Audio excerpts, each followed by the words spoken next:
మంచి స్టోరీ మీకోసం. ఒక ఇంటి ముందు ముగ్గురు వ్యక్తులు కూర్చొని ఉంటారు. తదేకంగా ఆ ఇంటి వైపే చూస్తూ కూర్చుంటారు. అందులోని భార్యాభర్తలు వాళ్ళ దగ్గరికి వచ్చి, మీరు చాలాసేపటి నుండి ఇక్కడే కూర్చొని ఉన్నారు, లోపలికి రండి, భోజనం చేసి వెళ్దురు అని చెప్తారు.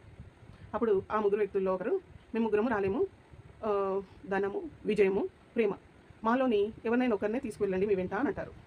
అప్పుడు ఆలోచించుకుని రండి అని చెప్తే భార్యాభర్తలు ఇంట్లోకి వెళ్ళి, ధనాన్ని పిలుస్తాము, మన కష్టాలన్నీ తీరిపోతాయని భార్య అంటుంది. లేదు, విజయాన్ని పిలుస్తాము, అన్నిట్లోనూ విజయం వస్తుంది అని భర్త అంటాడు. అప్పుడు ఇద్దరు గొడవ పడేంతగా మనశ్శాంతి లేకుండా పోతుంది. అప్పుడు ఇంకా చాలా సీరియస్గా బయటకు వచ్చేసి, మీలో ప్రేమ ఎవరు, నా వెంట రండి లోపలికి అని అంటుంది. తను ముందుగా నడుస్తుంటే వెనకాల తిరిగి చూసరికి మిగతా ధనము, విజయము కూడా ఆ ప్రేమతో పాటు కలిసి వస్తారు.